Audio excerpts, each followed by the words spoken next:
little fear with us.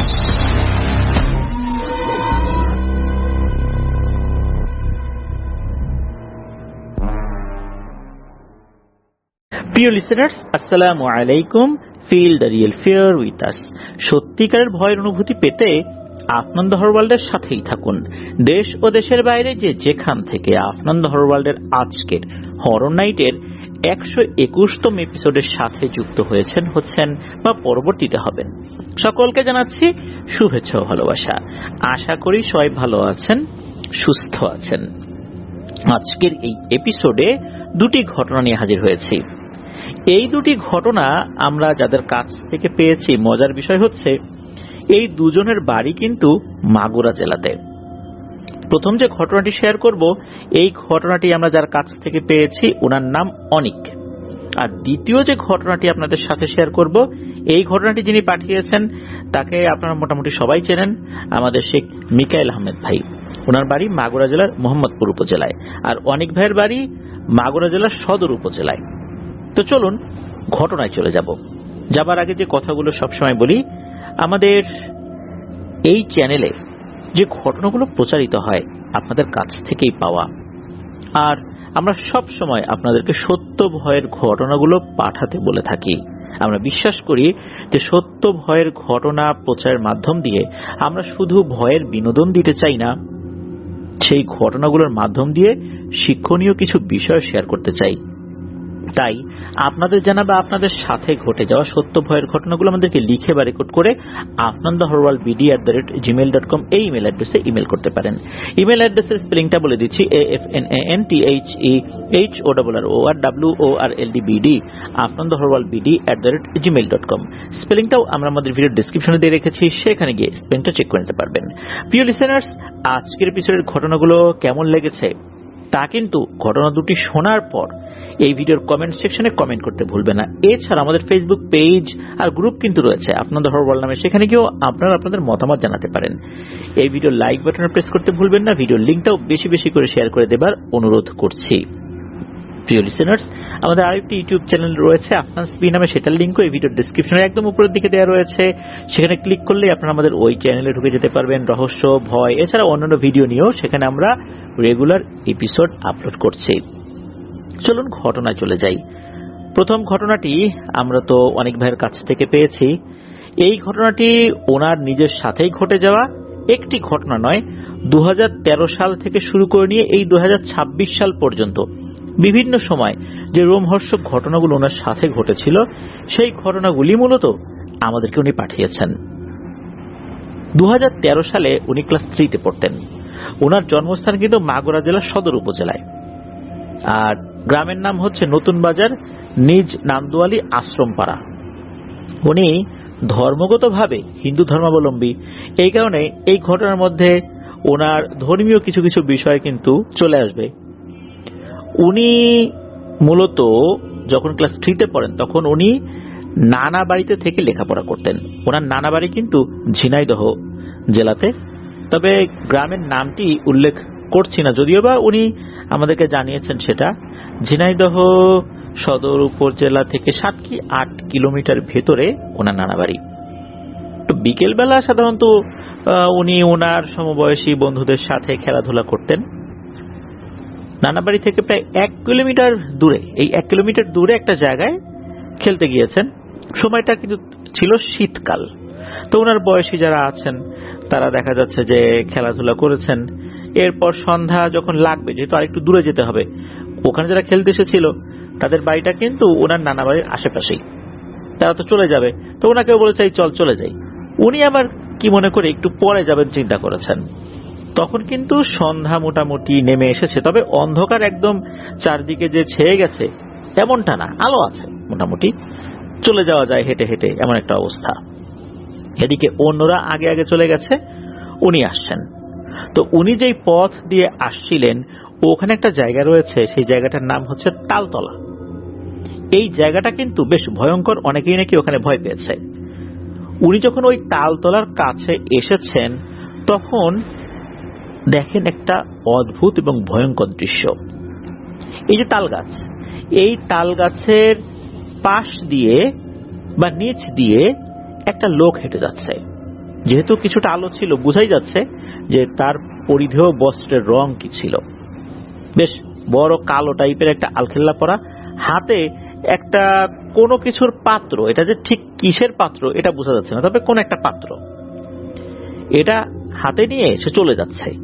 এখানে বলে রাখা ভালো, মানুষ যদি হেঁটে যায় তখন কিন্তু তার পা তো একটা সামনে যায় একটা পিছনে আসে। আমরা তো এভাবে হাঁটি, তাই না? ডান পা যদি সামনে দেই, বাম পা তো তার জায়গায় থাকে, আবার বাম পা সামনে দিলে ডান পা তার জায়গায় থাকে। এভাবেই তো আমরা হাঁটি। আর হাঁটার সাথে সাথে তো আমাদের বডিটাও নড়াচড়া করে, হাত নড়াচড়া করে। কিন্তু এই অনেক ভাই দেখছেন যে এই জিনিসটা যে যাচ্ছে, মনে হচ্ছে তার পায়ের নিচে চাকা জাতীয় কিছু লাগানো, সে ভেসে ভেসে যাচ্ছে, কিন্তু তার পা কিন্তু মাটির সাথেই লাগানো।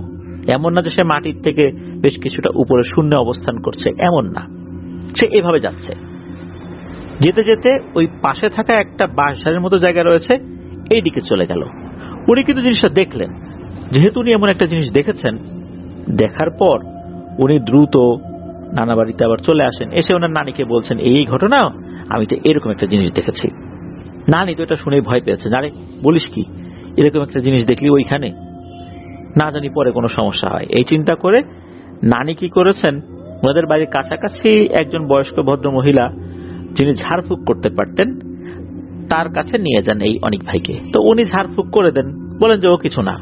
আর ওই রাস্তায় কিছু সমস্যা আছে, অনেকেই ওখানে এই ধরনের জিনিস দেখেছে আর কি, ঝাড়ফুঁক করে দিলাম, ভয়ের কিছু নেই। এই ঘটনার পরের দিন, তখনও কিন্তু সময়টা সন্ধ্যাকাল, উনি কিন্তু ওই দিন আগে আগেই বাড়িতে চলে এসেছেন, মানে নানা বাড়িতে চলে এসেছেন।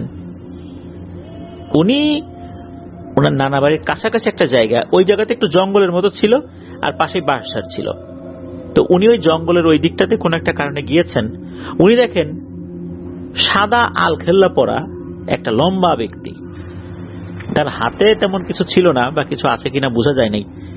সেও ওই গতকাল যে অবয়বটাকে উনি দেখেছিলেন, যেভাবে মনে হচ্ছে যে মাটির সাথে লেগে লেগে চলে যাচ্ছে কিন্তু বডি নড়াচড়া করছে না, পায়ের নিচে চাকা লাগানো, মনে হচ্ছে ওই একই রকম ভাবে এই অবয়বটাও আস্তে আস্তে জঙ্গলের ভেতর দিয়ে বাঁশঝাড়ের দিকে গিয়ে মিলিয়ে গেল। উনি কিন্তু এটা দেখেছেন। দৌড়ে বাড়িতে এসে উনি বিষয়টা শেয়ার করেন ওনার নানির সাথে। ওনার নানি এবারও তো ভয় পেয়ে গেছেন। তখন আবার ওই যে বয়স্ক ভদ্র মহিলা, তার কাছে নিয়ে যান, তার কাছ থেকে ঝাড়ফুঁক করিয়ে নিয়ে আসেন। তো এরকম তো গেল দুটি ঘটনার কথা। তো এরপরে কিন্তু প্রায় বেশ কিছু বছর, উনি ওই সময় তো ক্লাস 3-তে পড়তেন, ক্লাস 6 পর্যন্ত উনি উঠে গেছেন। এর মধ্যে কিন্তু আর কোনো ভয়ের ঘটনা ঘটেনি। 2017 সালের দিকে আর একটা ঘটনা ঘটে। তো ওই সময়ে উনি ওনার বাড়িতে অবস্থান করছিলেন, যে মাগুরাতে আর কি। তো ওনাদের যে ঘরটা, এই ঘর থেকে ওয়াশরুমটা বাইরে হলেও এই ওয়াশরুমটা কিন্তু পাকা করা, উপরের ছাদ, আর ছাদ আর দেয়ালের মধ্যবর্তী জায়গায় বেশ কিছুটা ফাঁকা রাখা হয়েছে চতুর্দিকেই, যাতে আলো বাতাস ঢুকতে পারে। ওই সময়ে ওরা নানা এসেছিলেন হচ্ছে সৌদি আরব থেকে দেশে। ওনার নানা বেশ অনেক বছর সৌদি আরবে ছিলেন, দেশে আসছেন। তো দেশে আসার পর নানা বেড়াতে আসছেন। নানা ওনাকে, কারণ উনি হচ্ছেন নানার বড় মেয়ের বড় ছেলে, সেই হিসাবে একটা আদর যত্ন তো নানা সবসময় করতেন, স্নেহ করতেন, ভালোবাসতেন। নানা বেশ কিছু চকলেট এনেছিলেন, ওনাকে খাইয়েছেন, আরো অনেক জিনিস নিয়ে এসেছিলেন, খাইয়েছেন। তো খাওয়া দাওয়া করে রাত্রে ঘুমিয়েছেন, ওয়াশরুমে যাবার দরকার হয়েছে। তো ওনার ওই সময় মনে পড়ে, স্পষ্ট সময়টা মনে আছে, ভোর 4:19 ওয়াশরুমে যাবার দরকার হয়। কেননা উনি ওই সময় পাশে থাকা মোবাইলের সময়টা দেখেছিলেন। ওনার আম্মুকে ডাক দেন, ওনার আম্মু ওঠে, ওঠার পর বাইরে বের হয়েছেন, ওয়াশরুমে যাবেন। তো আলো তো ছিল বাইরে, সমস্যা নাই, উনি ওয়াশরুমে চলে গেছেন। এর মধ্যে ঘটে আর একটা ভয়ঙ্কর ঘটনা। ওনার আম্মু দেখেন যে ওই ওয়াশরুমের কাছে ওনাদের গোয়াল ঘর রয়েছে, ওই গোয়াল ঘরের সাইড থেকে একটা ছায়া মনে হচ্ছে বের হয়ে এলো, বের হয়ে ওয়াশরুমের পেছন দিকে চলে গেল।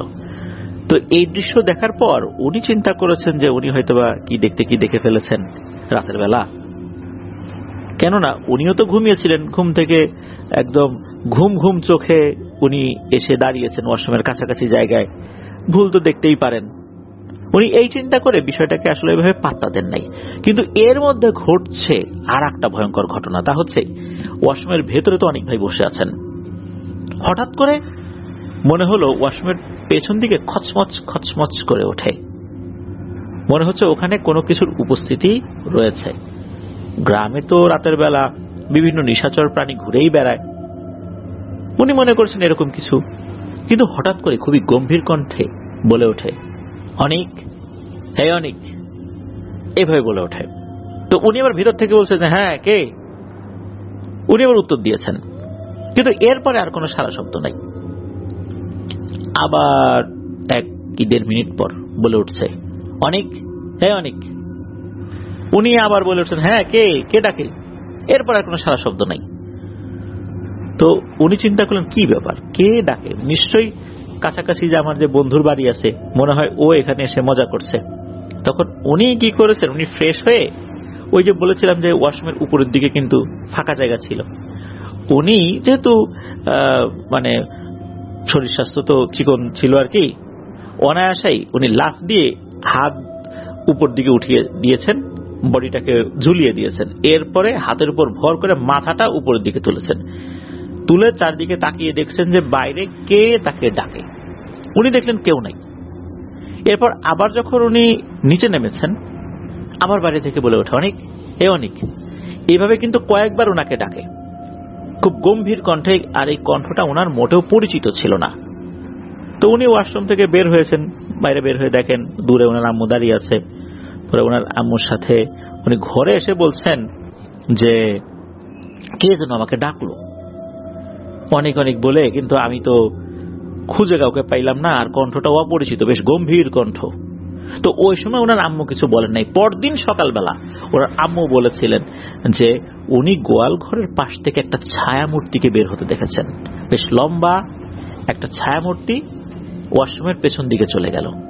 কিন্তু এই যে অনেক ভাইকে ডাকাডাকি করলো, এই ডাক কিন্তু আবার অনেক ভাইয়ের আম্মু শুনতে পান নাই। আর ওই সময় এই বিষয়টা বললে অনেক ভাই ভয় পেতে পারেন, যার কারণে অনেক ভাইয়ের আম্মু রাতের বেলা অনেক ভাইকে বিষয়টা বলেননি, সকালবেলা বলেছেন।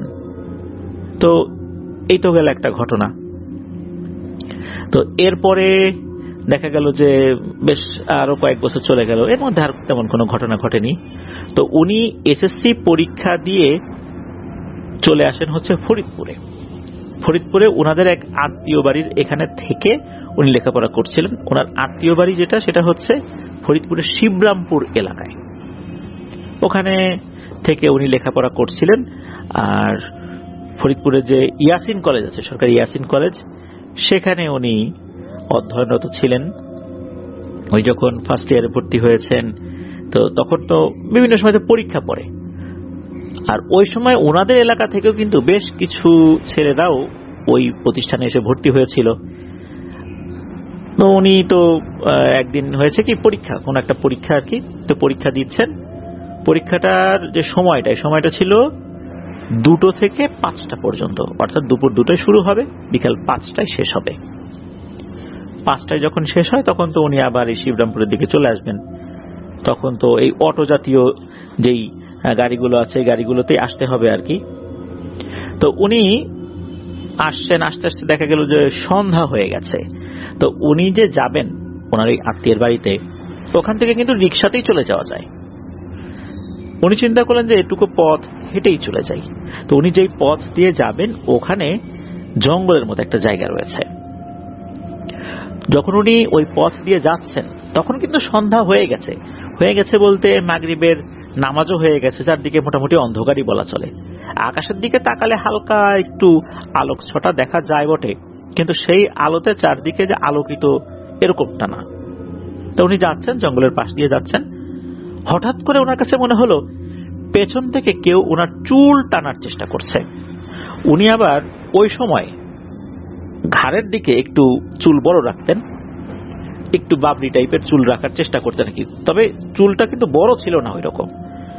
তো ওনার কাছে মনে হচ্ছে যে পেছন থেকে কেউ ওনার চুল টানার চেষ্টা করছে, চুল ধরছেও। ধরার পরে মনে হচ্ছে যে মুঠ দিয়ে মানে মুঠি করে যে ধরবে চুল, এটা পারছে না।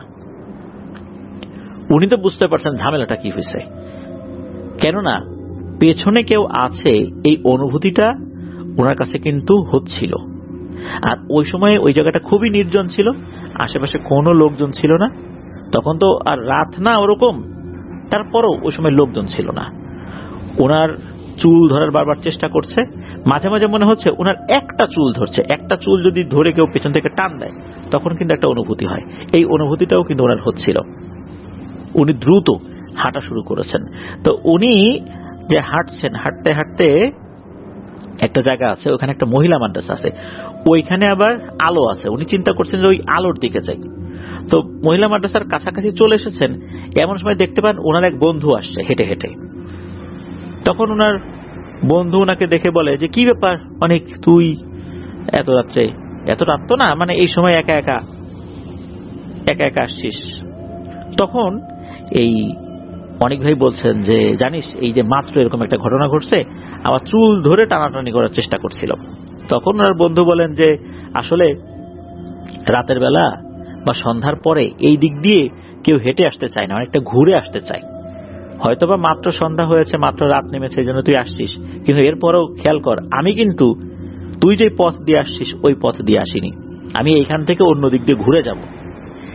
এইখানে বেশ কিছু বছর আগে একজন বয়স্ক লোক আত্মহত্যা করে, এরপর থেকেই এই ধরনের সমস্যা শুরু হয়েছে। কে যেন চুল ধরে টানাটানি করার চেষ্টা করে, তারপর আরো বিভিন্ন ধরনের কিছু কিছু সমস্যা করার চেষ্টা করে, এরকম এটা হচ্ছে। তো এই জিনিসটা কিন্তু ওনার বন্ধু বললেন। তো এই তো গেল একটা ঘটনা। এই ঘটনার প্রায় 1 বছর পর, এর মধ্যে কিন্তু উনি হাঁটাচলা করছেন ওই দিক দিয়ে, আর তেমন কিছু সমস্যা হয় নাই। 1 বছর পর ওই একই আত্মীয়ের বাড়িতে আর কি, উনি সন্ধ্যা না বেশ রাত বলতে তখন হয়তো এশার আজান হয়ে গেছে, নামাজও হয়ে গেছে, এমন একটা সময়। ওই সময় তো ওখানে ওয়াইফাই ছিল না, উনি এমবি কার্ড কিনতেন। এমবি কার্ড যেটা পাওয়া যেত, মোবাইল অপারেটররা বিভিন্ন ধরনের কার্ড, বিশেষ করে যেই কার্ডটা রিচার্জ করলে এমবি চলে আসে। তো উনি এমবি কার্ড কেনার জন্য বাইরে বেরিয়েছেন। চিন্তা করলেন যে এমবি কার্ড কিনে নিয়ে আসি, মোবাইলের ডেটা শেষ হয়ে গেছে। তো উনি যখন বের হয়েছেন, বের হবার পর উনি মোটামুটি যে পথ দিয়ে যাচ্ছেন এটা কিন্তু পাকা রাস্তা, হাঁটছেন কিন্তু পাকা রাস্তা দিয়ে। তো এমবি কার্ড কেনার পর যখন ফেরত আসছেন, ওই রাস্তার পাশে কিন্তু বাঁশঝাড় রয়েছে। হঠাৎ করে ওনার কাছে মনে হলো যে এই বাঁশঝাড়ের যে কঞ্চিগুলো আছে এর উপর দিয়ে কেউ হেঁটে হেঁটে আসছে। আসলে বাঁশঝাড়ের যে কঞ্চি, এখানে কিন্তু কোনো বানরের পক্ষেও লাফালাফি করে এক জায়গা থেকে আরেক জায়গা যাওয়াটা বেশ কঠিন, কারণ কঞ্চিগুলো জালের মতো বিস্তৃত থাকে। এর ফাঁক ফোকর দিয়ে কিন্তু পাখিও উঠতে গেলে আটকে নিচে পড়ে যায়, আহত হয়। সেখানে কারো পক্ষে হেঁটে এক জায়গা থেকে আরেক জায়গা যাওয়া বা এগিয়ে যাওয়া তো সম্ভব ওভাবে হয় না।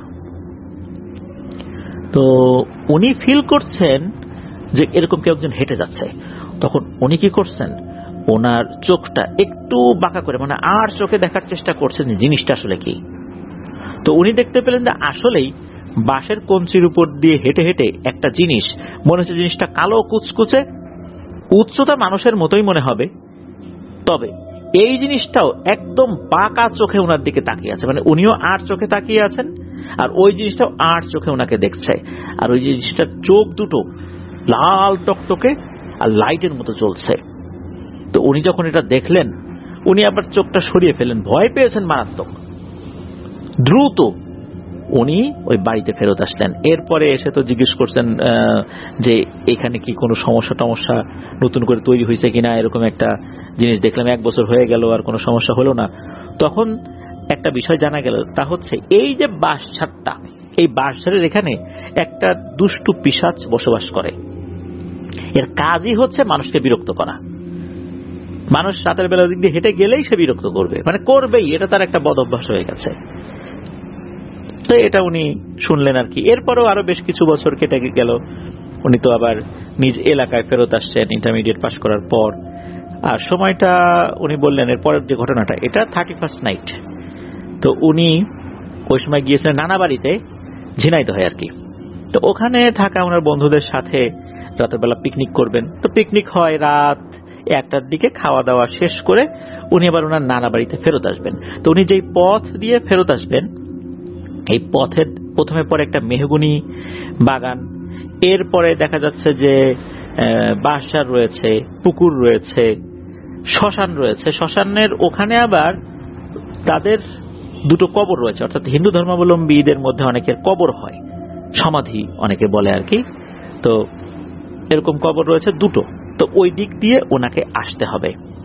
তো ওই দিক দিয়ে উনি যখন আসছিলেন, ওই পথে কিন্তু একটা তেঁতুল গাছও আছে। তো ওইটা পার করার পর যখন তেঁতুল গাছের কাছাকাছি উনি আসছেন, উনি দেখতে পান ওই তেঁতুল গাছের নিচ দিকে একটা ডাল রয়েছে। ওই ডালের উপরে সাদা শাড়ি পরা একটা অবয়ব বসে আছে এবং তার 2 পা দুলাচ্ছে। চেহারাটা বোঝা যাচ্ছে না, তবে বোঝা যাচ্ছে এতটুকুই যে এটা বেশ বয়স্ক। আর মাথার চুলগুলো যে সাদা, এই চুলগুলো মনে হচ্ছে আলো ছড়াচ্ছে, এরকম মনে হচ্ছে। এটা যখন উনি দেখেছেন, উনি কি সামনের দিকে যাবেন না পেছন দিকে যাবেন এটা বুঝতে পারছেন না। কি একটা বিপদ। আর ওই জিনিসটা কিন্তু ওভাবেই আছে, তার দিকেও তাকাচ্ছে না, সে ওইভাবেই বসে আছে আর পা দুলাচ্ছে। তখন অনেক ভাই যেটা করেন সেটা হচ্ছে ওনার বন্ধুদেরকে ফোন দেন, কারণ তারা তো ওখানেই আছে, গল্প গুজব করছে। উনি না হয় চলে আসছেন আর কি আগে আগে। এদের মধ্যে একজন আবার এগিয়ে আসে। উনি কিন্তু ফোনে বলেছেন যে এরকম এরকম বিষয়, আমি তো সামনে যেতে পারতেছি না, পিছনেও আসতে পারতেছি না, তোর একটু কেউ আয়, আমাকে একটু এগিয়ে দিয়ে আয়। তো একজন আসে, আসার পর দেখা যায় ওখানে কিছু নাই। এরপরে বেশ কিছুটা পথ ওনাকে এগিয়ে দিয়ে ওনার ওই বন্ধু আবার ব্যাক করে আগের জায়গাতে। তো সে ঠিকঠাক মতো চলে আসলেও উনি যখন ওখান থেকে আরেকটু সামনের দিকে এগিয়েছেন, তখন ওইখানে একটা পুকুর রয়েছে। ওই পুকুরের পাড় মানে ঘেঁষে যখন উনি হেঁটে যাচ্ছেন নানা বাড়ির দিকে, হঠাৎ করে দেখতে পান যে পুকুরের পাড়ের পাশে যে পুকুরের পানি রয়েছে, এই পানিতে কোনো একটা অবয়বের প্রতিচ্ছবি দেখা যাচ্ছে। উনি কি মনে করে দিকে তাকিয়েছেন, উনি দেখতে পান যে মনে হচ্ছে ওই অবয়বটা ওনার পাশাপাশি ভেসে ভেসে আসছে। ওই যে সাদা শাড়ি পরা, চুলগুলো সাদা, আলোক রশ্মি ছড়াচ্ছে, কিন্তু চেহারা ভালো করে বোঝা যাচ্ছে না। যখনই এটা উনি দেখেছেন, মারাত্মক ভয় পেয়েছেন। উনি এবার দিয়েছেন ঝেড়ে এক দৌড়। দৌড়ে উনি ওনার নানা বাড়ির কাছাকাছি চলে আসছেন। একদম নানা বাড়িতে ঢোকার আগে কিন্তু বেশ কিছু কলা গাছ রয়েছে। কলা গাছের ওখানে এসে উনি একটু দৌড় থামিয়ে দেন। থামিয়ে দেন বলতে গতিটা কমিয়ে দেন আর কি। এরপর হচ্ছে উনি ওনার নানা বাড়িতে ঢুকবেন। এমন সময় ওনার কাছে মনে হলো এই যে কলা গাছগুলো আছে, কোন একটা কলা গাছের আড়ালে ওই অবয়বটা দাঁড়িয়ে আছে। মাথাটা একটু বের করে রেখেছে, এক চোখ বের করেছে, মাথাটা একটু কাত করে। মাথাটা যখন কাত করেছে তখন তার সাদা চুলগুলো কিন্তু এক পাশে দেখা যাচ্ছে। মনে হচ্ছে ওই জিনিসটা হাসাহাসি করছে, মানে হি হি হি হি করে খুব মৃদু স্বরে হাসছে। এটা দেখার সাথে সাথে উনি তো প্রচন্ড জোরে এক চিৎকার দিয়ে নানা বাড়ির ভেতর ঢুকে গিয়েছেন। তো ওনার চিৎকারে নানা বাড়ির লোকজন তো উঠে পড়েছে। নানি বলছে, এই কি হয়েছে রে, চিৎকার দিলি কেন? তখন উনি বলেন যে এরকম এরকম ঘটনা, আমি এই একটা জিনিস দেখছি। তখন ওনার নানি ওই সময় সান্ত্বনা, আরে ও কিছু না, মনে হয় যে কলা গাছের যে শুকনো পাতা থাকে এগুলো তো ঝুলতে থাকে, মনে হচ্ছে বাতাসে এগুলো নড়াচড়া করছিল, তুই এটা দেখেছিস। মানে এইভাবে ওনাকে একটা সান্ত্বনা দেওয়া হয়। তো এরপরে কিন্তু একজন ভালো কবিরাজের কাছে নিয়ে যাওয়া হয়েছিল, তারপর কিছু তাবিজ দেওয়া হয়েছিল ওনাকে, এটা উনি ব্যবহার করেছেন। এরপরে ছোট ছোট কিছু ঘটনা ঘটেছে আর কি দীর্ঘ সময়ে। এবারে চলে আসি সর্বশেষ ঘটনায়, 2026 সালের জানুয়ারি মাসের দিকে এমন একটা সময়। তো ওই সময় উনি গ্রামেই ছিলেন। মাগুরার এক বন্ধু, সে ওনার সাথে যোগাযোগ করে সে বাইক চালানো শিখবে। এখন শহর এলাকায় তো বাইক চালানোটা বেশ কঠিন, গ্রাম সাইডে আসলে বাইক চালানো একটু সহজ হয়ে যায়। তখন উনিও চিন্তা করলেন ঠিক আছে, তার বন্ধুকে উনি বাইক চালানো শেখাবেন। এখন দিনের বেলা তো রাস্তাতে অনেক গাড়ি থাকে, মানুষজনের চলাচল থাকে। একজন নতুন ব্যক্তিকে বাইক চালানো শেখাতে গেলে কখন কার সাথে দুর্ঘটনা ঘটিয়ে দেবে তার তো কোনো ঠিক ঠিকানা নাই। এই জন্য রাতের বেলা ওনাকে বাইক শেখানোর জন্য বের হয়েছেন। উনিও চলে আসছেন দিনের বেলাতেই। তখন রাত খুব যে বেশি তাও না, রাত 10টা 11টা এরকম একটা সময় বা এরকম বাজে আর কি। তো বাইক চালাতে চালাতে ওনারা মঠ বাড়ি নামক একটা জায়গা রয়েছে, ওখানে চলে আসছেন। ওখানে একটা জোড়া শ্মশান রয়েছে। ওনারা যখন বাইক চালাতে চালাতে, ওই সময় কিন্তু বাইকের সামনে বসা হচ্ছে ওনার সেই বন্ধু, সে তো নতুন চালক, আস্তে আস্তে চালাচ্ছে, আর অনেক ভাই পেছনে বসে আছেন। সে যখন বাইক চালাতে চালাতে ওই যে মঠ বাড়ি জোড়া শ্মশানের কাছে চলে আসছেন, তখন এই অনেক ভাই দেখতে পান শ্মশানের যেই জায়গাটাতে লাশটা রেখে পোড়ানো হয়, চারদিকে কিন্তু 4টা খুঁটির মতো থাকে, এক এক জায়গায় এক এক রকম থাকে আর কি। তো ওই জায়গাটাতে মনে হচ্ছে একটা অবয়ব দাঁড়িয়ে আছে। একটা মানুষের উচ্চতা তো 6 ফুট ম্যাক্সিমাম, যদি এরকম দেখি আমরা, বেশি লম্বা যারা 6 ফুটের বেশিও আছে, মনে হচ্ছে একটা 10-12 ফুট উচ্চতার একটা লিকলিকে অবয়ব। তার হাত দুটো অনেক লম্বা, পা দুটো অনেক লম্বা, আর তার গায়ে কোনো মাংস নেই বলে মনে হচ্ছে। এই জিনিসটা দাঁড়িয়ে আছে। তো এটা দেখার সাথে সাথে অনেক ভাই তো ভয় পেয়েছেন। উনি তখন পেছন থেকে সামনে থাকা বন্ধুকে বলছে যে, বাইকের স্পিড বাড়া। এখন উনি হচ্ছেন নতুন চালক, উনি স্পিড বাড়ালে নিয়ন্ত্রণ তো হারিয়ে ফেলবেন। তখন উনি কিছুটা স্পিড বাড়িয়েছেন। এদিকে ওই জিনিসটা যখনই এই অনেক ভাই দেখেছেন, ওই জিনিসটাও কিন্তু এই অনেক ভাই আর তার বন্ধুকে দেখে ফেলেছে। অনেক ভাই কিন্তু তাকিয়ে আছেন ওই জিনিসটা কি করে দেখার জন্য। উনি খেয়াল করেন ওই জিনিসটা শ্মশানের ওই জায়গা থেকে হেঁটে হেঁটে রাস্তায় আসলো। রাস্তা আসার সাথে সাথে দৌড় শুরু করেছে ওই বাইকের পেছনে পেছনে। বাইকের লুকিং গ্লাসে কিন্তু ওই জিনিসটাকে দেখা যাচ্ছে না। অনেক ভাই পেছন দিকে তাকিয়ে তাকিয়ে ওই জিনিসটাকে দেখছেন। ওই জিনিসটা যখন দৌড়ে দৌড়ে আসছে, মনে হচ্ছে ঠক ঠক ঠক ঠক শব্দ হচ্ছে।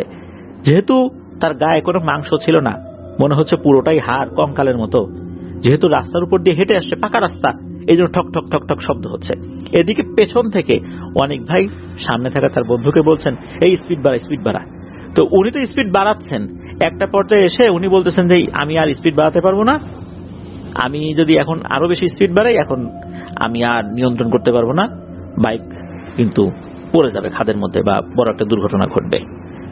এদিকে স্পিড বাড়া বলছেন, কিন্তু কোন দিকে যাবেন রাতের বেলা? এখন ওনার বন্ধু তো রাতের বেলা গ্রামের এই রাস্তাঘাট উনি চেনেন না। উনি তো ইচ্ছা মতো ডানে বাই, মানে যেদিকে রাস্তা পাচ্ছে ওইদিকে ঢুকিয়ে দিচ্ছে গাড়ি।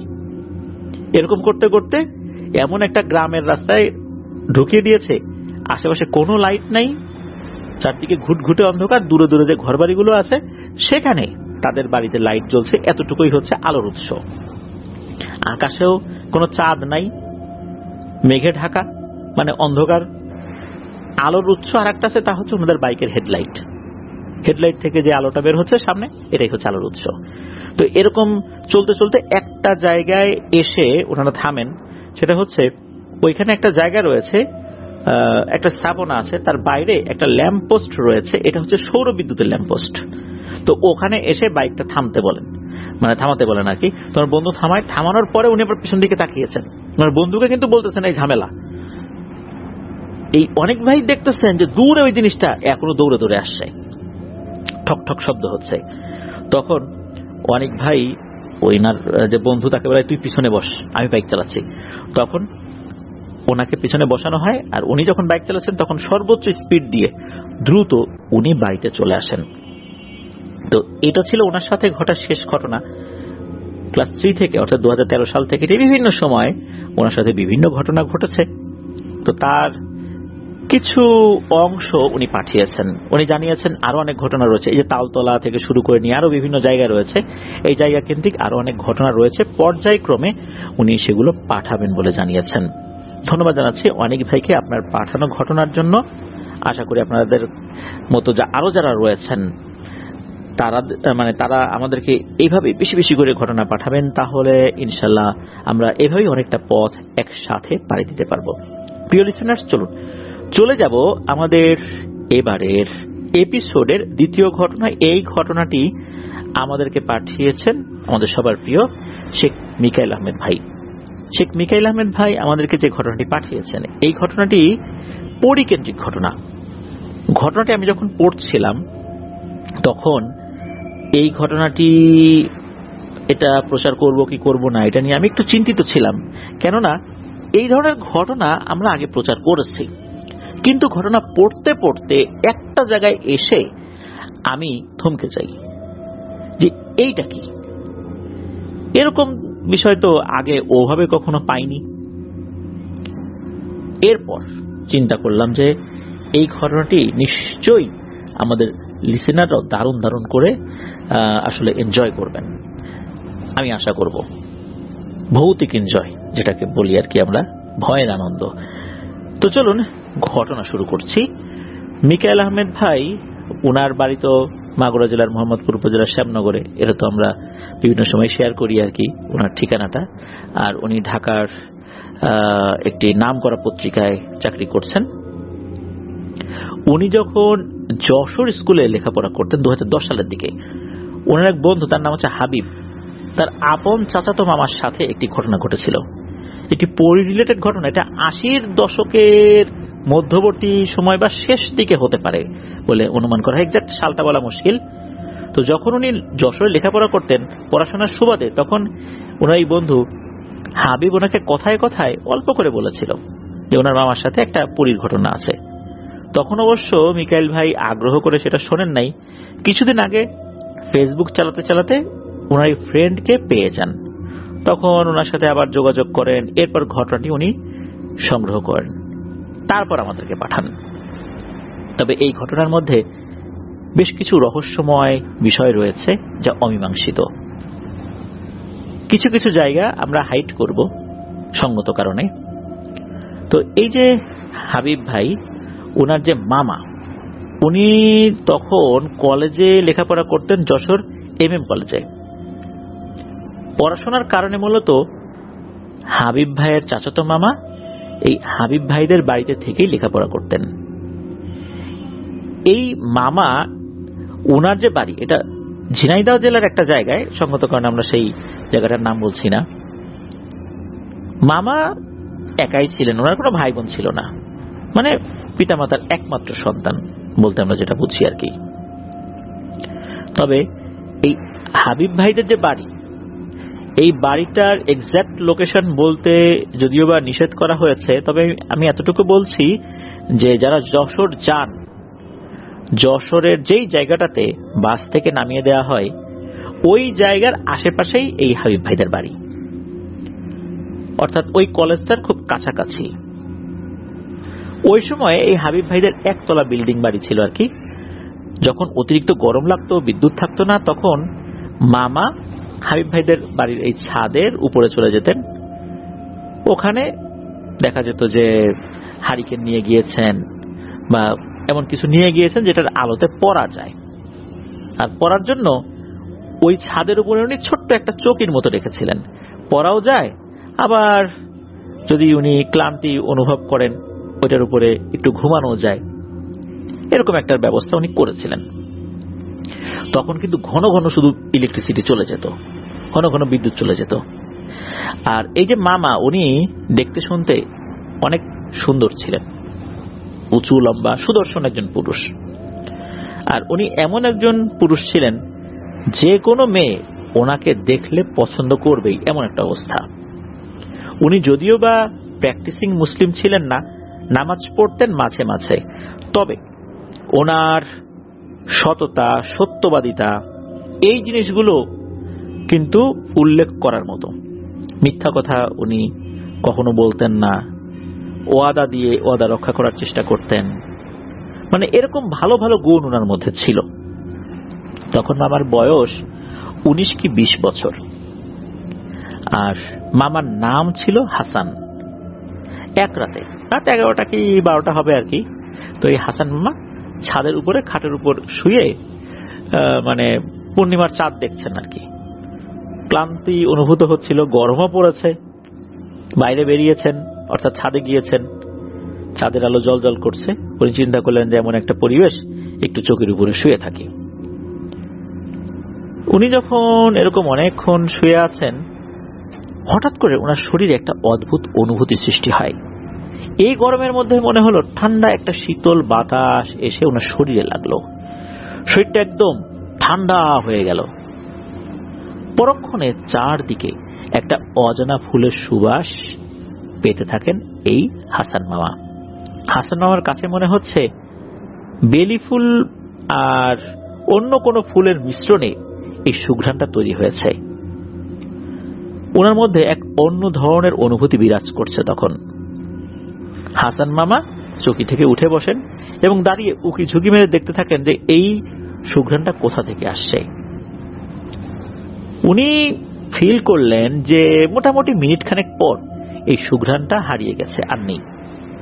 এরপর হাসান মামার কাছে একটু ভয় ভয় লাগতে থাকে যে হঠাৎ করে এমন একটা সুঘ্রাণ পেলাম, আবার চলেও গেল, ঘটনাটা কি? উনি কিছুটা আন্দাজ করতে পারেন যে নিশ্চয়ই এখানে প্যারানরমাল কোনো বিষয়ের ব্যাপার রয়েছে। পরক্ষণে উনি সাথে সাথে ছাদ থেকে নেমে ওনার রুমে চলে গিয়েছেন। রুমে গিয়ে উনি ঘুমিয়ে পড়েছেন। এই বিষয়টা কিন্তু হাসান মামা কাউকেই শেয়ার করেননি। এরপর এক সপ্তাহ কেটে যায়। তবে হাসান মামা কিন্তু সহজে আর ছাদে যেতে চান না, কেননা ওই রাতের বিষয়টা উনি স্বাভাবিকভাবে নেন নাই। তবে ওই রাতের ওই ঘটনাটার পর ওনার সাথে যে কোনো অস্বাভাবিক ঘটনা ঘটেছে এই এক সপ্তাহের মধ্যে, তাও কিন্তু না। যেহেতু এক সপ্তাহের মধ্যে কোনো ঝামেলা হয়নি, এই এক সপ্তাহ পর হাসান মামা আবার ওই ছাদের দিকে গিয়েছেন 11টার পরে। প্রথমে ছাদে যাওয়া যেতে ওনার একটু দ্বিধা লাগছিল, তবু উনি গিয়েছেন আর কি। মূলত গরমে অতিষ্ঠ হয়ে ছাদে উঠেছেন। তবে উনি কিন্তু দোয়া দরুদ যা জানেন সব পড়ে নিজের শরীর বন্ধ করেই ছাদে উঠেছেন। রাত 12টার মতো বাজে তখন। এবার ঘটল একটু অন্যরকম ঘটনা। হঠাৎ করে হাসান মামা নূপুরের শব্দ শুনতে পেলেন। মনে হচ্ছে ঝনঝন ঝনঝন শব্দ করে হাসান মামার চারপাশে কে যেন ঘুরছে, আর সেই পূর্বের মতোই ফুলের সুঘ্রাণ ছড়াতে থাকে ছাদের চারদিকে। আর অল্প অল্প হাসির শব্দ কানে ভেসে আসে হাসান মামার কাছে। হাসান মামা একটু ভয় পেয়েছেন ওই সময়ের এই অবস্থার কারণে। উনি দ্রুত নিচে নেমে আসেন, নিজের রুমে চলে গিয়েছেন। আর মনে মনে ভাবছেন এগুলো কি হচ্ছে আমার সাথে, বুঝে উঠতে পারছেন না উনি। হাসান মামা ঘুমানোর চেষ্টা করছেন, কিন্তু ঘুম সহজে আসছে না। শুধু সেই ফুলের সুঘ্রাণ আর নূপুরের শব্দ আর সেই হাসির যেই আওয়াজ, সেটাই ওনার কানে বারবার বাজছে। একটা পর্যায়ে হাসান মামা ঘুমিয়ে যান। ঘুমের ভেতর এবার স্বপ্ন উনি দেখতে থাকেন। এমন একটা স্বপ্ন দেখেন যেটা আসলে ওনার কল্পনাতেই কখনো আসেনি, যা শুধু রূপকথার গল্পেই সম্ভব। হাসান মামা দেখতে পান একটি সুন্দরী রমণী পরী, ঘন কালো লম্বা কেশ, তবে তার কান দুটো খরগোশের মতো খাড়া, চোখ দুটো বেশ বড় বড় নীল রঙের, চোখে কাজল দেয়া, টানা টানা তার নখ গুলো, লম্বা নখ, তবে খুব বেশি বড় না। এরকম বড় নখ অনেক মেয়েদের হাতেই দেখা যায়। তার পরনে একটা সাদা শাড়ি রয়েছে, আর সাদা শাড়ির ভেতরে স্বর্ণের ছোপ ছোপ কারুকার্য রয়েছে, অদ্ভুত রকমের কারুকার্য আর কি। হাসান মামার স্বপ্নে এসে ওই মেয়েটি বলছে, তুমি আমাকে ভয় পেও না, আমি তোমার ক্ষতি করার জন্য আসিনি। তুমি অবশ্যই বুঝে ফেলেছ যে আমি মানুষ না, আমি পড়ি। প্রথম রাতের ঘটনাই তুমি যে অনুমান করতে পেরেছ তা আমি জানি। আমার নাম ইরা। তোমাকে আমার অনেক ভালো লেগেছে। তোমাকে আমি পছন্দ করে ফেলেছি। মূলত ওই রাতে আমরা ঘুরতে বের হয়েছিলাম, তখন আমি তোমাকে দেখতে পাই। তোমাকে দেখে আমার ভালো লেগে গেছে, পছন্দ করে ফেলেছি, আমি তোমাকে বিয়ে করতে চাই। তাই বিভিন্ন রকমের ফুলের সুঘ্রাণ, নূপুরের আওয়াজ দিয়ে তোমাকে আমার উপস্থিতি জানান দিচ্ছিলাম, যাতে করে তুমি ভয় না পাও। যাই হোক, তোমার সাথে পরবর্তীতে দেখা হবে, কথা হবে। তোমাকে একটা কথা বলে যাই, আগামীকাল যখন তুমি কলেজে যাবে তখন একটা মেয়ে তোমাকে ভালোবাসার প্রস্তাব দেবে। তুমি সেই প্রস্তাব গ্রহণ করবে না, সাথে সাথে তুমি সেই প্রস্তাব প্রত্যাখ্যান করবে, সরাসরি মানা করে দিবে। যদি না করো তাহলে কিন্তু সেই মেয়ে আর তোমার দুজনেরই ক্ষতি হবে, আমি না চাইলেও ক্ষতি হবে। এটা কিন্তু স্বপ্নে হাসান মামা দেখলেন এরপর কিন্তু ওনার ঘুম ভেঙে যায়। পরদিন যখন উনি কলেজে গিয়েছেন, সত্যি একটা মেয়ে যাকে উনি আসলে এতদিন খেয়ালই করেন নাই ভালো করে, সে ওই একই কলেজে পড়তো, সেই মেয়ে এসে হাসান মামাকে বলছে যে আপনার সাথে আমার কথা আছে কিছু। একটু সাইডে ডেকে নিয়ে সে সরাসরি ভালোবাসার প্রস্তাব দেয়। হাসান মামা তো অবাক হয়ে যায়। স্বপ্নে পরীটা যে কথা বলেছিল সেই কথার সাথে তো এই ঘটনা মিলেই গেল। তবে হাসান মামা পরীর সেই কথাটা তার মনে আসতে থাকে যে মেয়েটার এই প্রস্তাব তো সাথে সাথে নাকচ করে দিতে হবে। সে সেটাই করে, সাথে সাথে ওই মেয়েটাকে না করে দেয়। মেয়েটা মন খারাপ করে ওখান থেকে চলে যায়। পরের রাতে ওই পরীটা আবার হাসান মামার স্বপ্নে আসে, খুব হাসি খুশি চেহারায়। হাসান মামাকে স্বপ্নের ভেতরে ধন্যবাদ জানায় এবং চলেও যায়। এখন হাসান মামার তো মনে মনে এই পরীর জন্য প্রেম ভালোবাসা সৃষ্টি হয়ে গিয়েছে। এত সুন্দর একটা রমণী, যে কেউ তাকে ভালোবাসতে বাধ্যই হবে। হাসান মামার মনের ভিতরে ভালোবাসা জেগে উঠেছে এই ইরা নামক পরীটার জন্য।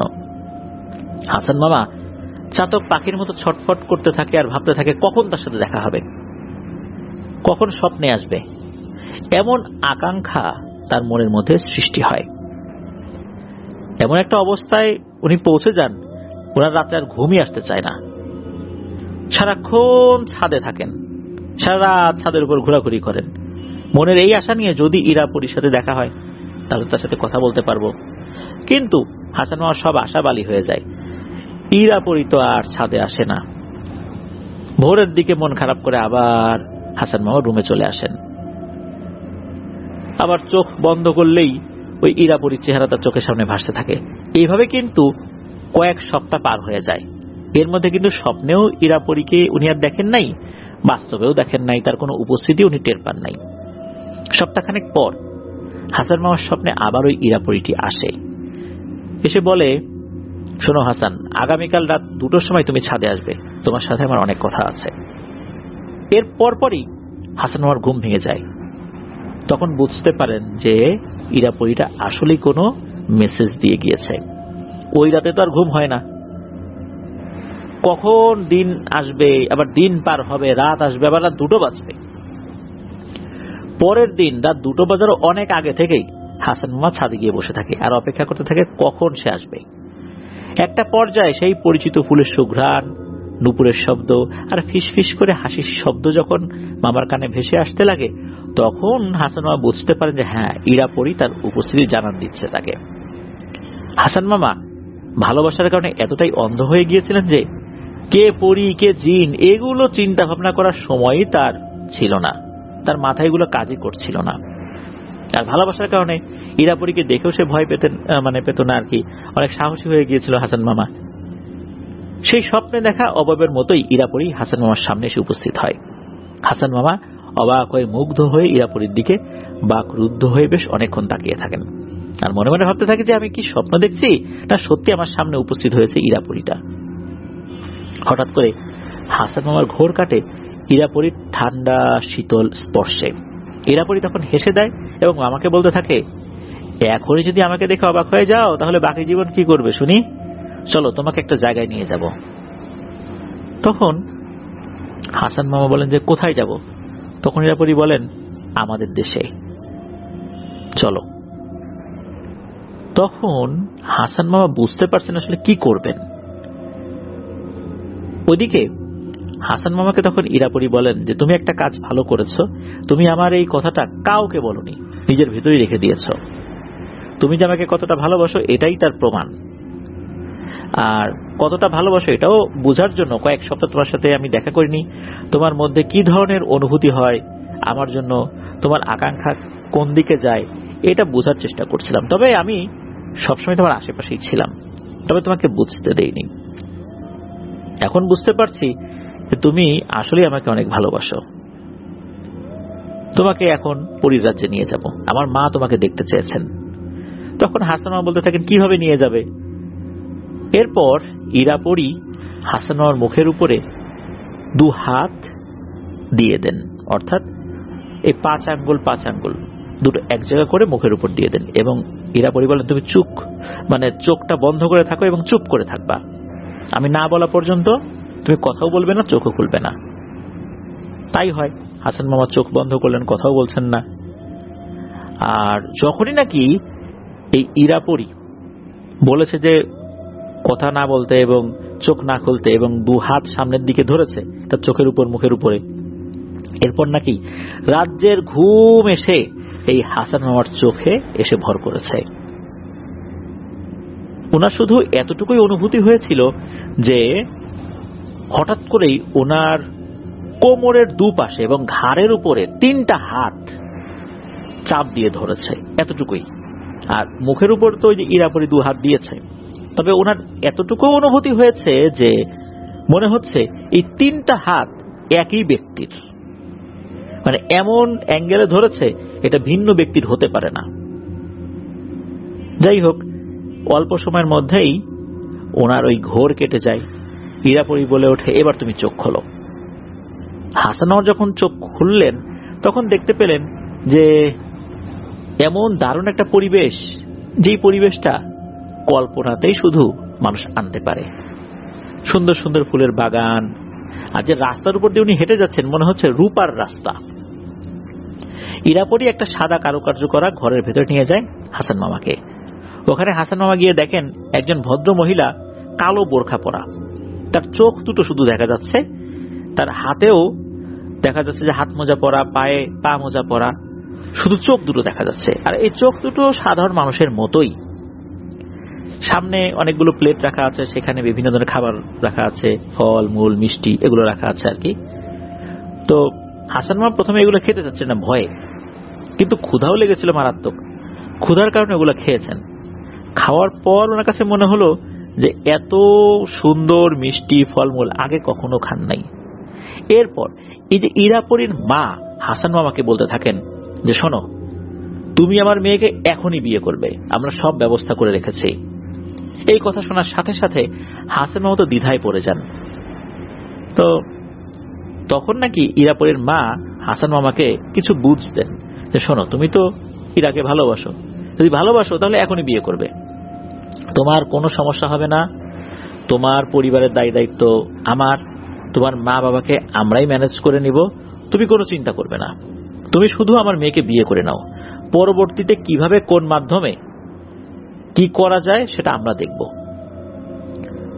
হাসান মামা তো অবাক হয়ে গিয়েছেন যে তারা কেন এত জোর জবরদস্তি করে ইরার সাথে ওনাকে বিয়ে দিচ্ছেন। বিষয়টা আসলে ওনার মাথার মধ্যে আসলেও ভালোবাসায় এতটাই অন্ধ হয়ে গিয়েছিলেন যে উনি তখন যে না বলবেন বা কিছু একটা বলবেন এটা আসলে তার ভিতরে কাজ করছিল না। হাসান মামার সাথে ওখানে ইরাপরির বিয়ে হয়ে যায়, তবে কোন মাধ্যমে, কিভাবে, কোন পদ্ধতিতে বিয়েটা সম্পন্ন হয়েছিল এই বিষয়টা জানা যায়নি। এরপর নাকি হাসান মামাকে যশোরের ওই বাড়ির, অর্থাৎ এই হাবিব ভাইদের বাড়ির ছাদেই নাকি দিয়ে গিয়েছিল। দিয়ে যাওয়ার পর ইরাপরি বলে গিয়েছিল যে তোমার পরীক্ষা শেষ হওয়ার পর আমি তোমাদের গ্রামের বাড়িতে তোমার সঙ্গে যাব, তোমার সাথে ঘর সংসার শুরু করব, আমাকে দেখলে কেউ বুঝতেই পারবে না যে আমি মানুষ না, তবে তুমি কারো সাথেই এই কথা বলবা না, তোমার মা বাবার সাথেও না, আমি একজন সাধারণ মানুষের মতোই ওখানে থাকবো, মানে তোমার সাথেই বসবাস করবো আর কি, আর কাউকে বলবা না যতদিন না পর্যন্ত আমি অনুমতি দেই। তো এভাবে দেখা যাচ্ছে যে একটা কথা হয়ে গেল। কিন্তু এই যে হাসান মামা চলে গিয়েছিলেন এর মধ্যে নাকি 2 দিন পার হয়ে গিয়েছিল। এই 2 দিন হাসান মামাকে কোথাও খুঁজে না পেয়ে এই যে হাবিব ভাই যিনি মা বাবা বা ওখানে আরো যারা আছেন তারা কিন্তু অনেক চেষ্টা করেছেন খোঁজার জন্য, থানায় জিডিও করেছিলেন, এরকম ওনাদের জায়গা থেকে যা যা করার দরকার ওনারা সেটা করেছিলেন। যখন উনি আসলেন ওনারা তো জিজ্ঞেস করছেন যে কোথায় গিয়েছিলি, কি হয়েছিল। হাসান মামা কিন্তু আসলে যেহেতু একটু বড় হয়ে গিয়েছিলেন, নিজের মাথায়ও তো বেশ কিছু বুদ্ধিশুদ্ধি ছিল, উনি ওনার মতো করে বিষয়টা এড়িয়ে যান বা অন্য কোনো একটা কথা বলে দেন, যদিও বা সেই কথায় অন্যরা আসলে সন্তুষ্ট হয়নি। তবুও আসলে এই ঘটনাটা কাকতালীয় ভাবে এখানে থেমে যায়, এটা নিয়ে আর কেউ ভাবেও নাই। এদিকে পরীক্ষার সময় চলে আসে হাসান মামার। মাঝে মাঝে নাকি ইরাপরি আসতো, কথা বলতো, দেখা করতো, জাস্ট তাদের একটা সম্পর্ক আছে এইটা বোঝানোর জন্য। এরপর যেটা হয়, পরীক্ষার পর উনি নিজের বাড়িতে চলে যান। আর হাসান মামা তো মা বাবার একমাত্র সন্তান, উনি চলে গিয়েছেন। এরপর দেখা গেল যে হাসান মামার যে পরিবার, এই পরিবার থেকে মানে ওনার মা বাবা বলছেন যে দেখ আমার, বিশেষ করে হাসান মামার বাবা, উনি বলছেন যে আমার তো শারীরিক অবস্থা ভালো না, এখন তুই একটা বিয়ে কর। যখন বিয়ের কথা বলা হয় হাসান মামা তখন বলে ওঠেন যে আমি বিয়ে করব না, আমি যশোরে একটা এতিম মেয়েকে বিয়ে করেছি। তখন এই ওনার মা বাবা বলেন যে এতিম মেয়েকে বিয়ে করছিস মানে, আমাদেরকে না জানিয়ে বিয়ে করলি, আচ্ছা যা করছিস তাহলে মেয়েটাকে নিয়ে আয়। তো এক রাতে হাসান মামার ঘরে টোকা পড়ে, দরজা খুলে দেন হাসান মামা, তখন দেখা যাচ্ছে ইরাপরি এসেছে। বলে যে এখন তোমার মা বাবার সাথে আমার পরিচয় করাই দাও, আমাকে সবাই দেখতে পাবে, কোনো সমস্যা নাই। মেয়েটার সাথে যখন মা বাবার একটা পরিচয় ঘটে, মা বাবা তো অবাক হয়ে যান, আরে এত সুন্দর একটা মেয়েকে তুই বিয়ে করছিস, ভালোই হয়েছে। তো এরপর কিন্তু ঘর সংসার চলছে। এদিকে হয় কি যে আশেপাশের আত্মীয় স্বজন যারা আছেন, পাড়া প্রতিবেশী, তারাও কিন্তু দেখতে আসছেন, তারাও দেখেছেন, কোনো সমস্যা নাই, তারাও দেখেছে এই ইরাপরীকে। তবে উনি আসলে কি নামে ওই সময় ছিলেন এই বিষয়টা অতটা জানা যায়নি আর কি। কোন ধরনের কোনো অস্বাভাবিকতা আশেপাশে দেখা যাচ্ছিল না। তবে ইরাপরী কিন্তু সবার সামনে যেত না, আসলেই যে সামনে যাবে বিষয়টা এরকম না। এদিকে গ্রামের কিছু দুষ্টু ছেলে পেলেদের কানে রটে যায় যে এই হাসান বিয়ে করেছে, তার স্ত্রী খুবই সুন্দরী। এখন পুরুষদের সামনে কিন্তু সে সচরাচর যায় না, যার কারণে এই দুষ্টু ছেলেগুলো চিন্তা করেছে হাসানের স্ত্রীকে দেখতে হবে। এরকম থাকে না যে অনেক দুষ্টু লোক যারা ওই যদি শুনে যে ওই বাড়িতে একটা সুন্দরী মহিলা আছে, তার চেহারা দেখার জন্য উদ্গ্রীব হয়ে থাকে। তো এরকম চিন্তা করছে রাতের বেলা আমরা যাব, গিয়ে উকি ঝুঁকি দিয়ে দেখার চেষ্টা করব। এরা নাকি রাতের বেলা এসেছিল ওই হাসান ভাইয়ের বা হাসান মামার বাড়ির কাছাকাছি একটা জায়গায় আসছে, আসার পর নাকি কোনো এক অজানা কারণে এমন ঘুম এসেছে, সকালেও দেখা যাচ্ছে এরা ঘুমাচ্ছে। ঘটনা কি, এরা এখানে দলবদ্ধভাবে ঘুমাচ্ছে, পরে ঘুম থেকে ওঠার পর তারা বলেছে যে আসলে এই ব্যাপার, মানে প্রথম দিকে স্বীকার করতে চাইনি, পরবর্তীতে জানা গিয়েছিল আর কি যে এই ঘটনা, তারা আসছিল হচ্ছে এই হাসান মামার স্ত্রীকে চুপি চুপি দেখার জন্য। তো যাই হোক, ঘটনা এ পর্যন্তই। এরপর চলছে দিনকাল, এর মধ্যে হাসান মামার ঘর আলো করে একটা পুত্র সন্তানের জন্ম হয়। যখন পুত্র সন্তানের জন্ম হয় পরিবারের সবাই খুশি, কিন্তু এই যে ইরাপরি এ খুশি না, তার মুখ ভার বেজার হয়ে আছে। হাসান মামা বলছেন কি ব্যাপার, ঘরে পুত্র সন্তানের জন্ম হলো, সবাই খুশি, পাড়া প্রতিবেশী খুশি, তুমি কেন অখুশি? তখন ইরাপরি মুখ ভার করে বলেছিল যে এটা তুমি পরে জানতে পারবে কেন অখুশি। তো এরপর আরো বেশ কিছু দিন কেটে যায়।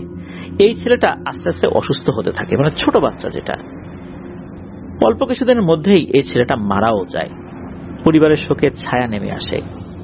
তবে এই বাচ্চাটা মারা যাবার পর সবাইকে অবাক করে দিয়ে দেখা গেল এই যে ইরাপরি বেশ খুশি, নিজের সন্তান মারা গেছে কিন্তু সে খুশি।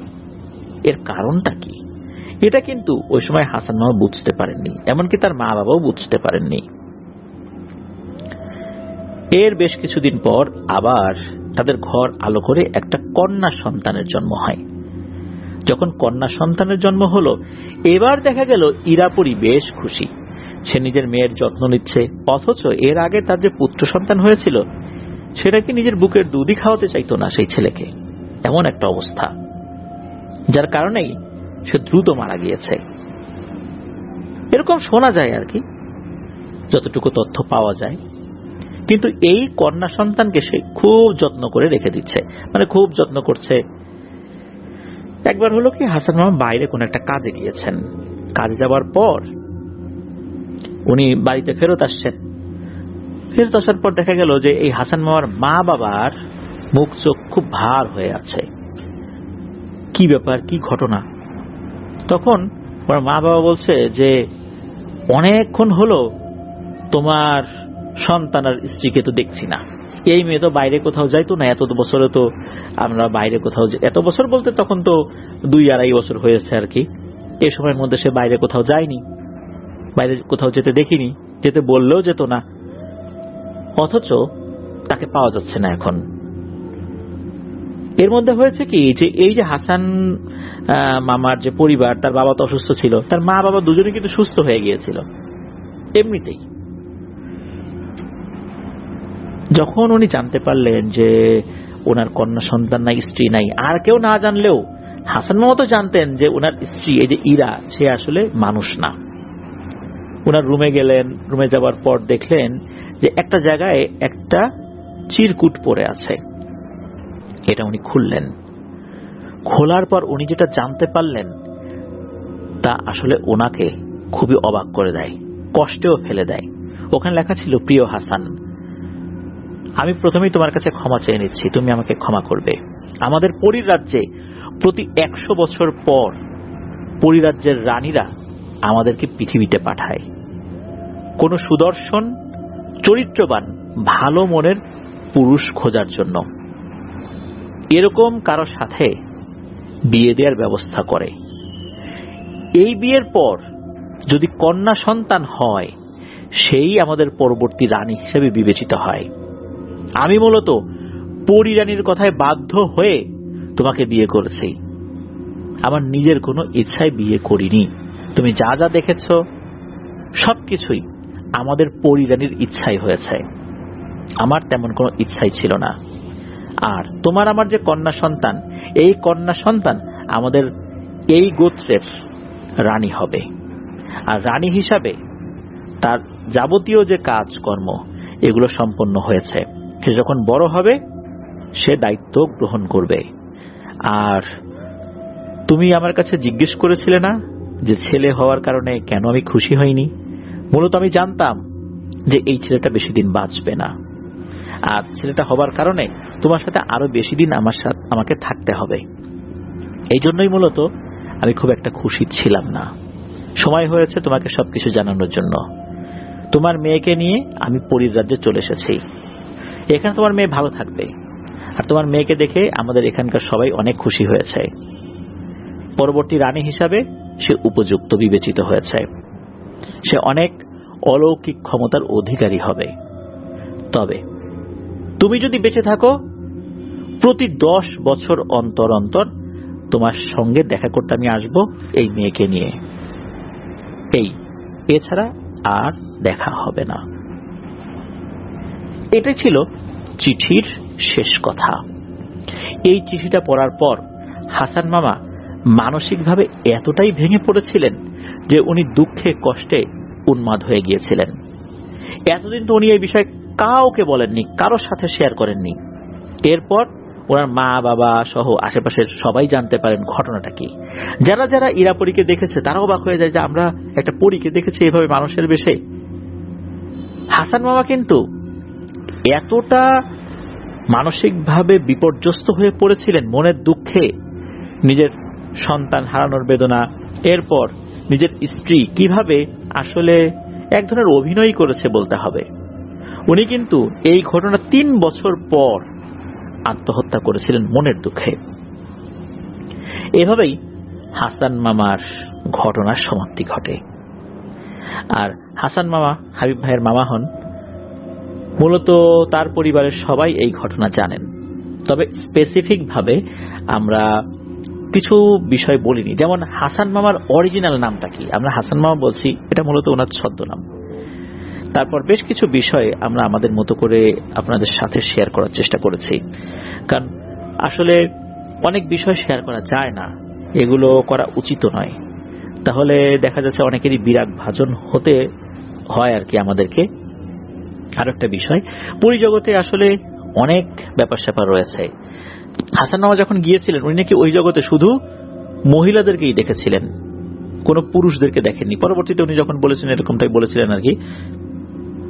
আর ওনার মেয়েকে যে নিয়ে গেল প্রতি 100 বছর পর পর এরকম একটা ঘটনা ঘটে। আমরা পূর্বে যতগুলো পরীর ঘটনা পেয়েছি এই তথ্য কিন্তু আমরা কোথাও পাইনি। মূলত ঘটনার এই জায়গায় এসে ভিন্ন একটা নাটকীয়তা পেয়েছে ঘটনার এই অংশটা আর কি, যেটা অন্যান্য গতানুগতিক পরীর ঘটনা থেকে এই ঘটনাটাকে পৃথক একটা মর্যাদা দিয়েছে। মূলত এই জায়গাটা আমার কাছে খুবই অদ্ভুত লেগেছে, যে আসলেই পরীদের জগৎ থেকে আমাদের জগতের এমন কোন ছেলেকে তারা বেছে নেয় যারা সুদর্শন চরিত্রবান, আর এমন ছেলেদেরকে টার্গেট করে পরীরানী কোন একটা পরীকে তার সাথে বিয়ে দেয়। তাদের যে কন্যা সন্তান হয়, পরবর্তী কন্যা সন্তান সহ সেই পরী ওই দেশে চলে যায়। আর যার সাথে বিয়ে হলো এই ছেলেটা মনের দুঃখে একটা বদ্ধ উন্মাদ হয়ে যাবার মতো অবস্থা হয়। কেউ উন্মাদ হয়ে যায়, কেউ হয়তো বা হয় না, চিকিৎসা করে আল্লাহর রহমতে ভালো হয়, কেউ আর স্বাভাবিক থাকে। এক একজনের ক্ষেত্রে এক এক রকম। তবে আসলে ভিন্ন জগতের কারোর সাথে সম্পর্ক স্থাপন করা, বৈবাহিক সম্পর্কে চলে যাওয়া, এটা যে আসলে খুব একটা সুখকর হয় না। অধিকাংশ ঘটনাতেই কিন্তু আমরা এই বিষয়টা জানতে পারি, দেখতে পারি। আল্লাহ আমাদেরকে হেফাজত করুন। আল্লাহ তাআলা হাসান মামার ভুল ত্রুটি ক্ষমা করুন। প্রিয় লিসেনার্স, আপনারা যারা ধৈর্য ধরে আজকের পুরো এপিসোডটি শুনলেন, তাদের জন্য রইল অন্তরের অন্তঃস্থল থেকে ভালোবাসা এবং শুভেচ্ছা। যারা ঘটনা পাঠিয়েছেন, অনেক ভাই এবং শেখ মিকেল আহমেদ ভাই, আপনাদেরকেও ধন্যবাদ জানাচ্ছি। আশা করছি আপনাদের কাছ থেকে আরো বেশি বেশি ঘটনা এইভাবেই আমরা পেতে থাকব। প্রিয় লিসেনার্স, ঘটনা দুটি কেমন লেগেছে তা জানিয়ে কিন্তু এই ভিডিওর কমেন্ট সেকশনে কমেন্ট করতে ভুলবেন না। আর ঘটনা সম্পর্কিত রিভিউগুলো কিন্তু আপনারা আমাদের গ্রুপে দিতে পারেন। আমরা অপেক্ষায় থাকব আপনাদের কাছে ঘটনা দুটি কেমন লেগেছে। আজকের এপিসোড থেকে বিদায় নিব। আগামীকাল মঙ্গলবার আমাদের আফনান্স ইউটিউব চ্যানেলে ফিয়ার উইথ টুইস্টে এপিসোডে হরর কিছু ঘটনা নিয়ে ইনশাল্লাহ হাজির হচ্ছে। সবাই ভালো থাকবেন, সুস্থ থাকবেন। আমার জন্য দোয়া করবেন, আমার পরিবারের জন্য দোয়া করবেন, আপনাদের জন্য দোয়া রইল, আপনাদের পরিবারের প্রত্যেকের জন্য দোয়া রইল। মহান আল্লাহ সুবহানাহু ওয়া তাআলা আমাদেরকে ভালো রাখুন, সুস্থ রাখুন, নিরাপদে রাখুন, আপনার হরর ওয়ার্ল্ডের সাথে রাখুন। আসসালামু আলাইকুম।